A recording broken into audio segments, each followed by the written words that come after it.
Reports suggest that 3 students die and around 40 injured as a bus in Puducherry turns turtle. The CMDA and Chennai Corporation seal over 30 shops in T Nagar for violating building norms. MIF shop owners seek help from Jayalalitha. முதல்வரை அணுகி அவங்களுடைய கவனத்திற்கு இத கொண்டு போய் அவங்க தான் இதுக்கு ஒரு நல்ல முடிவு எடுக்கணும்ங்கறத நாங்க எதிர்பார்த்துட்டு இருக்கோம். The CBCID collects evidence on the nature of explosive used to target Advani's Rath Yatra. Jayalalitha rewards alerts party men for timely information. A fast-track court in Kerala convicts a man from Tamil Nadu for rape and murder of a 23-year-old woman on a train. Unable to pay back their debts, a family of 4 commits suicide in Kadalur district. Kudankulam employees seek police protection against protesting villages. MDMK chief Vaiko to stage a token fast for villages on Saturday. Loan recovery agents outsourced by banks devise a new method to track down borrowers. They have started calling their friends and colleagues after identifying them through networking sites. And thousands gather to worship relic of Saint Don Bosco. Good evening and welcome. Let's take a look at what's making news across the country on Headlines Now. With me, Anu George Kanjanathopal. Here are the national headlines. The Philippines see the birth of one of the world's symbolic 7 billionth baby, a baby girl born in Manila. The Parliament's Public Accounts Committee to grill ex-CAG auditor R.P. Singh as he estimated 2G losses to be over 2,600 crores. The Supreme Court will hear a public interest litigation demanding a CBI probe into the alleged custody death of National Conference worker. Endless strikes and blockades shock the northeastern state of Manipur. Does the central state government care? Saif Ali Khan succeeds his father as the Nawab of Kotodi. It's an honorary title. The ceremony will be held today. Thailand struggles to control the worst ever floods in 5 decades. The next 24 hours are critical. News that came in a while ago. A government bus turned turtle at Pondicherry and 30 passengers were reportedly inside the bus. Details of casualties are not yet known.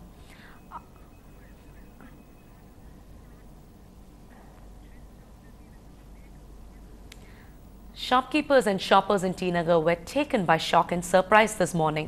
The reason behind that is that leading retail outlets, including textile showrooms and jewelry marts, were sealed by officials following allegations on building violation.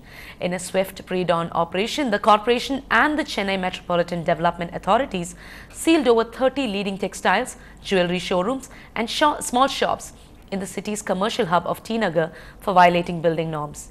Our correspondent Salim brings you this report. T Nagar, the city's commercial hub that usually buzzes with trading activity, wore a deserted look. Police teams were deployed on North Usman Road and on Ranganathan Street, considered a common man's shopping paradise.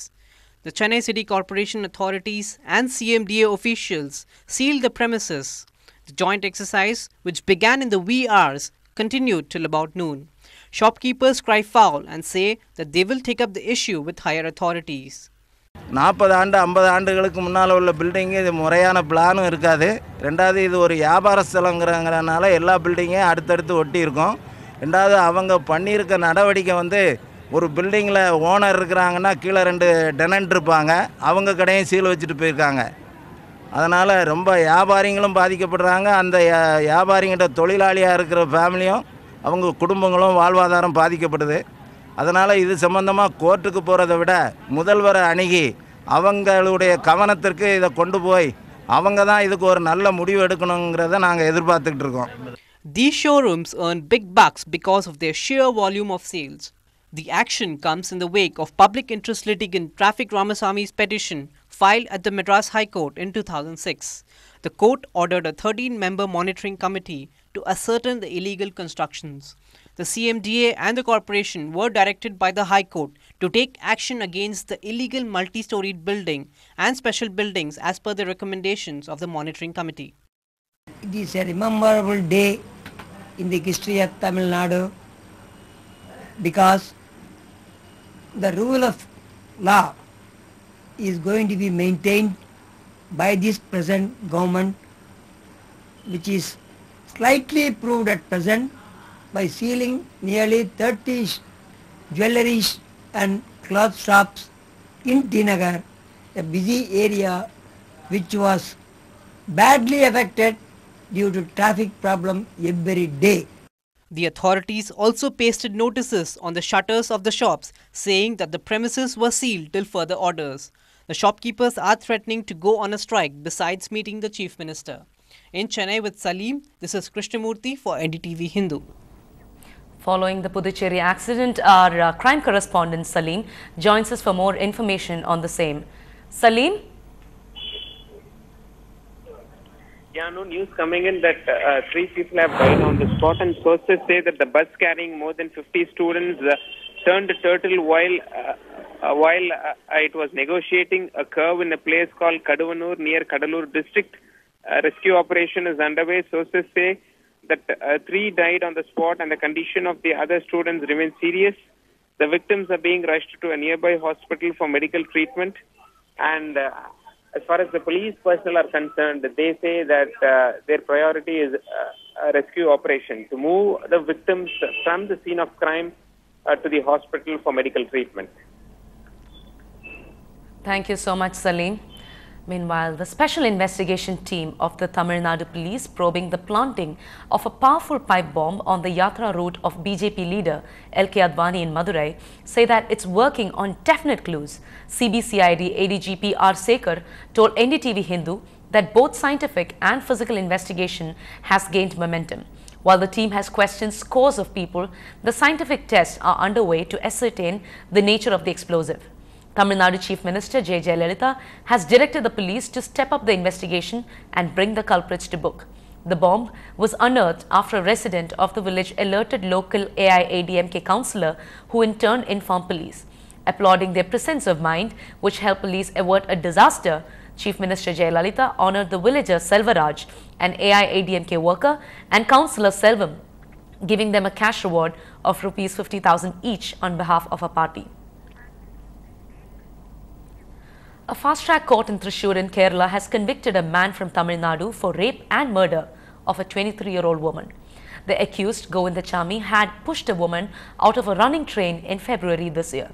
The victim, Soumya, was returning to her home near Shornur after attending office in Ernakulam when Govindachami assaulted her in the ladies' compartment and pushed her out of the train. Soumya later succumbed to her injuries. The prosecutor had pleaded for capital punishment, saying it was the rarest of rare case in the light of the scientific and circumstantial evidence produced in court. The judge said the quantum of sentence would be pronounced on the 4th of November. Meanwhile, employees at the Kudamkulam nuclear power plant have now sought action from the state government to step up their security. This comes after reports that many workers are being manhandled by villagers who are demanding the closure of the plant. The employees have given a petition to the Tirunelveli collector.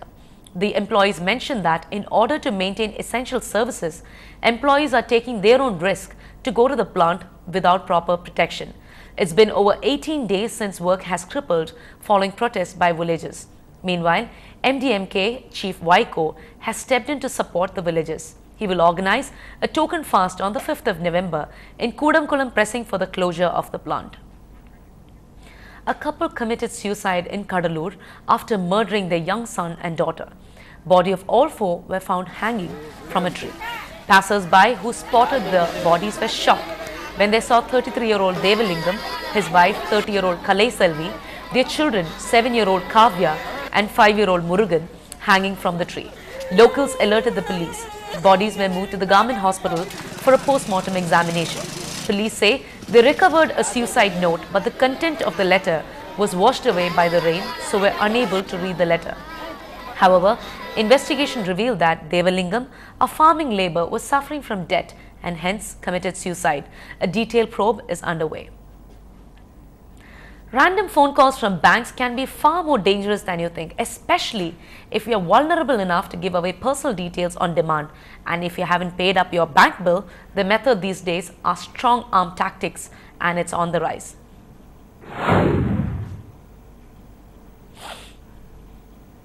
When we question the next time you get a phone call from a stranger inquiring about the address, a new phone number or personal details of your friend or colleague or relatives, think twice before you divulge details.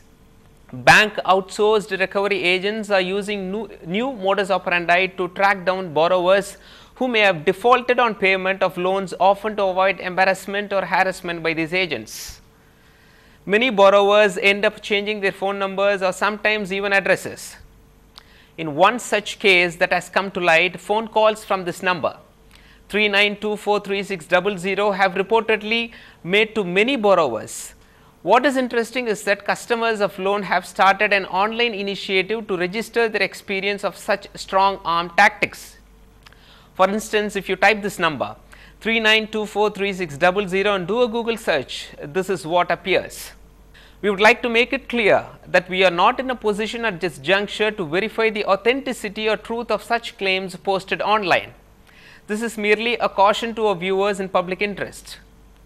Remember, a recovery agent, police sources say, can also transform or double up as a stalker, especially when it comes to young women or daughters of borrowers.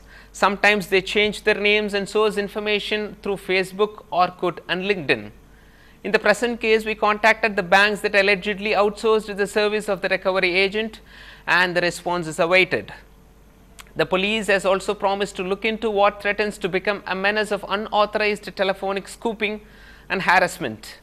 Remember, even the High Courts and the Supreme Court have reportedly frowned upon the practice of recovery of loans using strong arm tactics, and have even struck down and quashed criminal cases filed by lenders, which is sought to convert pure civil disputes into criminal cases.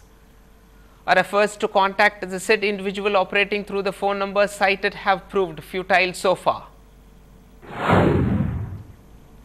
And when we questioned the concerned bank who allegedly hired recovery agents, the website where customers lodged complaints was blocked.